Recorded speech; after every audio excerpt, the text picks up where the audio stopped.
paix et la grâce de Dieu soient avec vous tous. Bon Dieu bénisse l'église là. Disons merci Seigneur. Merci Seigneur. Allah au grand Seigneur. Disons béni soit l'Éternel. Béni soit l'Éternel. Béni soit l'Éternel. Ah oui, nous remercions Pasteur Timo qui fait nous honneur pour nous capables porte-parole du Seigneur à Soya. Et même Jean Ouel, même Jean Outandel, depuis nous venons là, c'est une question de adoration. Et Pasteur Timo, ça fait déjà combien d'années? De 2014 à 2023, ça fait 9 ans. Exactement 9 ans. 9 ans depuis l'église Bethesda a parlé l'évangile ici dans le café. Et nous avons bon Dieu gloire et nous bénissons bon Dieu pour ça. Et nous avons bagaille pendant tant que je viens là, j'entendais un témoignage comme ça. Et dans le pasteur Ricardo, qui a dit dans le temps, dans l'époque, pour le décembre comme ça, vous passez à gauche, vous passez à droite, vous entendez des danses, vous entendez ceci, vous entendez cela de bord. Mais je dis, dans le café, ça presque éradiqué. Vous voyez, il presque éradiqué, pour ne pas dire presque fini net. Et nous dit au nom de Jésus, il est pour finir net. Yes. Même gens me songer, c'est comme musique d'attendre là. Nous prenons la gonave pour Jésus. Amen. Et puis, on dit encore, nous prenons Haïti pour Jésus. C'est ça, parce que c'est pour ça là pour nous. Nous avons bon Dieu gloire pour ça. Et que sujet nous avons pour assurer, c'est adoration, une obligation pour les chrétiens. Adoration, une obligation pour les chrétiens. Qui a esprit nous, qui a tête nous poser sous les épaules nous, qui a tête nous poser sous deux épaules nous, qui c'est des gens qui ont bon comprendre, nous choisissons adorer le vrai Dieu, le Créateur. C'est-à-dire c'est ça. Nous-mêmes nous devons adorer bon Dieu parce que nous créons pour adorer et nous avons adoré bon Dieu qui est dans le ciel là. Parce que c'est lui-même qui crée le ciel là avec terre et lui-même qui crée l'homme et il crée l'homme pour adorer. Il n'a pas adoré bon Dieu, adorer faux Dieu ou pas sur objectif là. Parce qu'on est créé pour adorer bon Dieu. Deuxième raison qui fait que nous devons adorer bon Dieu et parce que l'adoration même son commandement.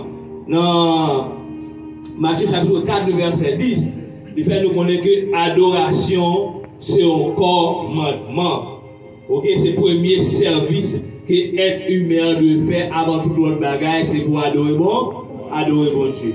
Ou quand vous remarquez un peu fois chrétien, l'on lever le matin pour bien s'en faire, ou adorer bon Dieu, soit en prière, soit avec un cœur chant, etc. C'est pour les bagages qu'on fait le matin.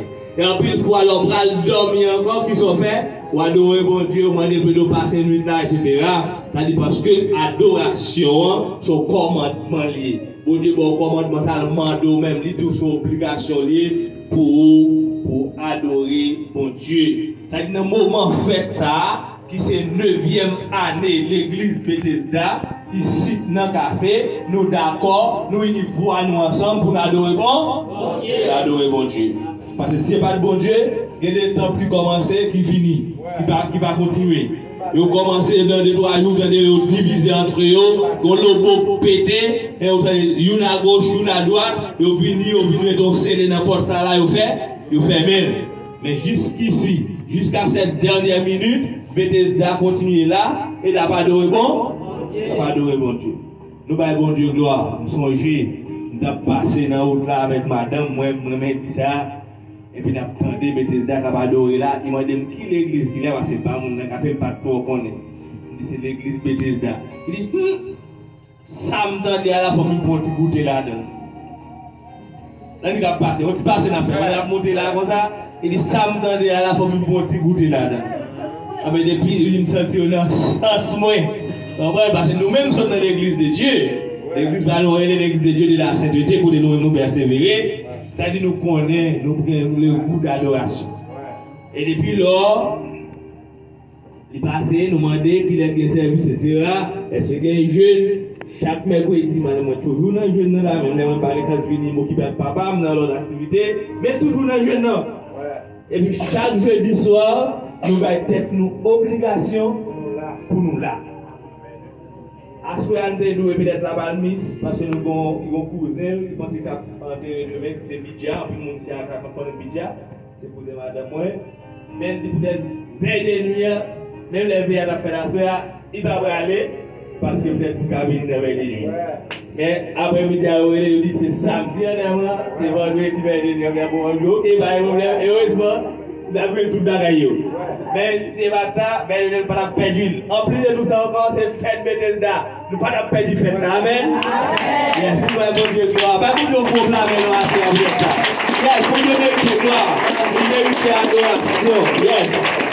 Méritons adoration.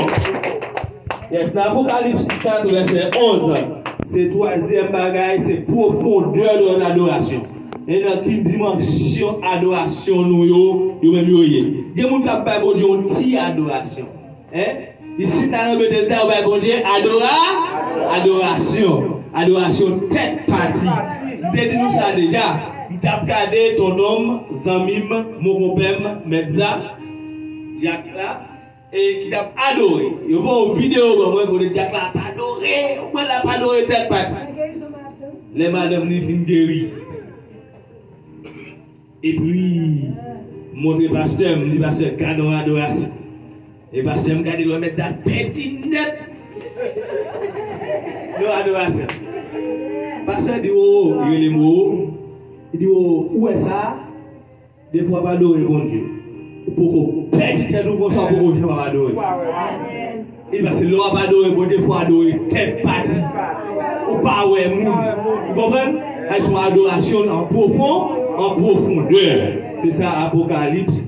Et Apocalypse dit nous.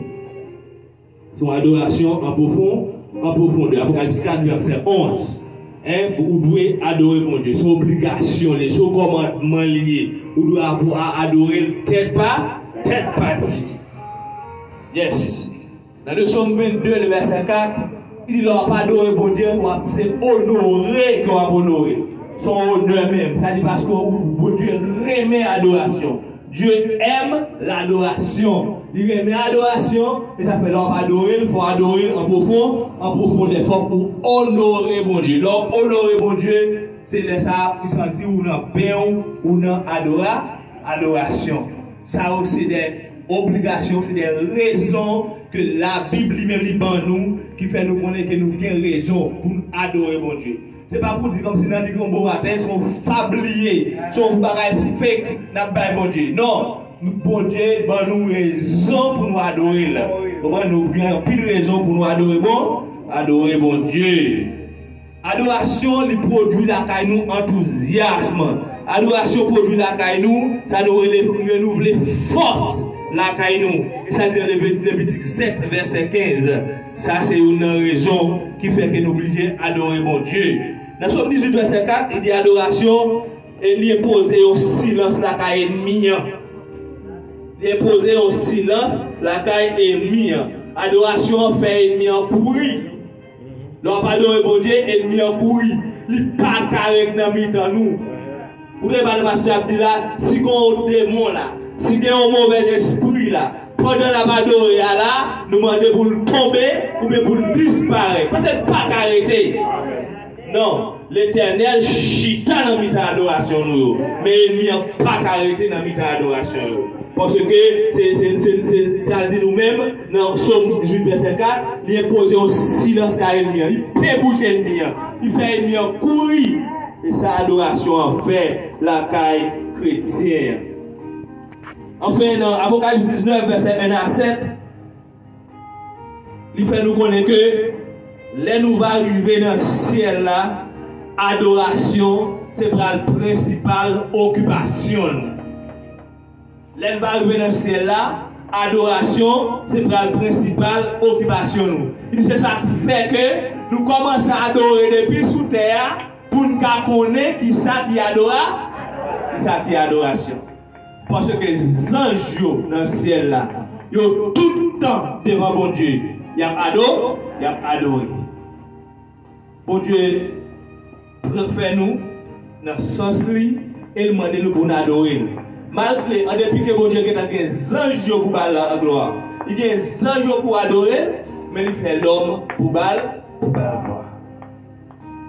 C'est parce que bon Dieu remet nous, il crée nous pour nous capables de gloire, pour nous glorifier bon Dieu.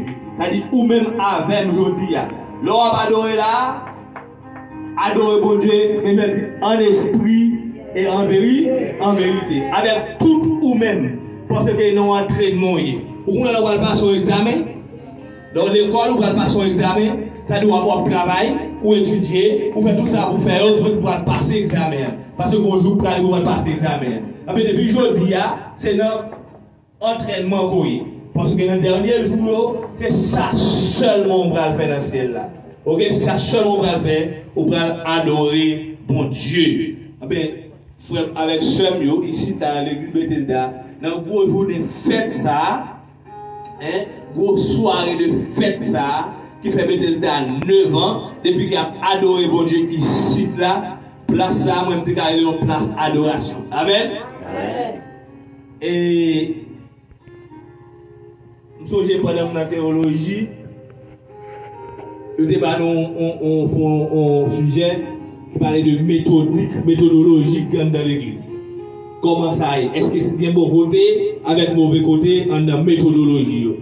L'église est tellement méthodique, il n'y a pas de temps pour adorer.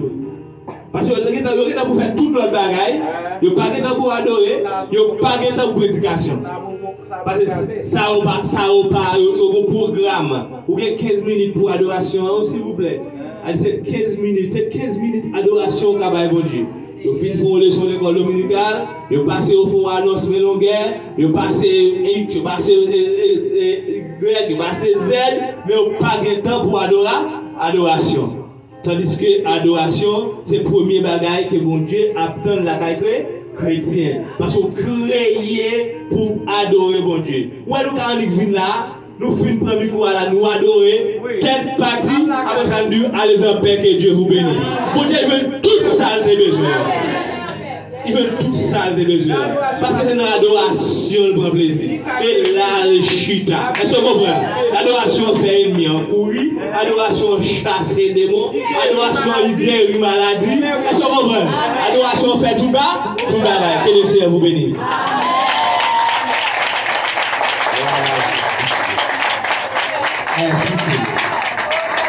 Merci, Seigneur.